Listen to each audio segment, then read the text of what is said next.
కరుణాం కరుణాతరంగితాక్షీం ధృతపాశాంకుశపుష్పబాణచాపాం అణిమాదిభిరావృతాం మయూఖైః గురుడిత్యేవ విభావయే భవానీ. గ్రహముల యొక్క ప్రభావాలు మనం ముందుగా తెలుసుకోవడం ద్వారా ఏమవుతుంది అంటే, రోడ్డు మీద రాళ్ళు ఉంటాయి, గోతులు ఉంటాయి, ముళ్ళు కూడా ఉండొచ్చు. దీపం చేతిలో ఉంటే అవి చూసుకుంటూ నడుస్తాం, తప్పుకుని ముందుకు పెడతాం. నీళ్లున్నాయి చెరువులో, మెట్ల నిండా పాకుడు ఉంది, మనకి తెలియదు, అడుగులేసాం. తెలియకుండా వేసినప్పుడు పడేదాని దెబ్బ గట్టిగా ఉంటుంది. తెలిసాక జాగ్రత్తగా అడుగు వేస్తే జారకుండా కొంచెం ఆ ఇబ్బందిని తప్పించుకోవచ్చు. అలాగా గ్రహాలకు అనుకూలతలు ఉంటాయి, వ్యతిరేకతలు ఉంటాయి. ఆ అనుకూల ఫలితాలను, వ్యతిరేక ఫలితాలను ముందుగా తెలుసుకోవాలి. అనుకూల ఫలితాలను తెలుసుకోవడం ద్వారా దానికి అనుగుణమైన కృషి చేయవచ్చు. వ్యతిరేక ఫలితాలను తెలుసుకోవడం ద్వారా దానిని నివారణ చేసుకోవచ్చు. మీలో ఎవరైనా ఈ నివారణలు చేసుకుని, ఆ జపాదులు చేసుకుని దానివలన మంచి ఫలితాలను పొంది ఉన్నట్లయితే కామెంట్స్లో రాయండి. రాస్తే కొందరికి, అంటే ఇంత క్రితం జపాలు చేయని వాళ్ళకు కూడా అది ప్రోత్సాహకరంగా ఉంటుంది, ఆచరిస్తారు. వారు మీ వలన ఆచరిస్తే మీకు కూడా కొంత పుణ్యం దక్కుతుంది. గ్రహముల యొక్క ప్రభావాలను తెలుసుకుందాం, నివారణ తెలుసుకుందాం, ఆచరిద్దాం, ఆనందమయంగా జీవితాన్ని మలచుకుందాం.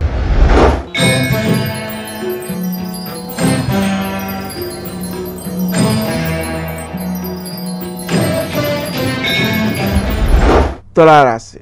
ఈ రాశి వారు న్యాయబద్ధంగా ప్రవర్తిస్తారు, ఇతరుల సహకారం బాగుంటుంది. కానీ వారం మధ్య భాగంలో మనకు అపార్థాలు వచ్చే అవకాశం ఉంది. తక్కువగా మాట్లాడడం మంచిది. ఎదుటి వ్యక్తి మాట్లాడేది వినడానికి ప్రయత్నం చేయాలి. తద్వారా ఆ అపార్థాలకు తావు లేకుండా ఉంటుంది. అయినప్పటికీ కొంతవరకు మానసిక ప్రశాంతి తక్కువగా ఉంటుంది, ఆందోళన ఎక్కువగా ఉంటుంది. అది వద్దు ఇది వద్దు అనిపిస్తుంటుంది. కానీ ఆ నకారాత్మకమైన, అంటే వద్దు అనేటువంటి భావాలు ఏవైతే ఉన్నాయో వాటికి చోటు ఇవ్వకూడదు. విశేషించి కొంత అసంతృప్తి కూడా ఉంటుంటుంది.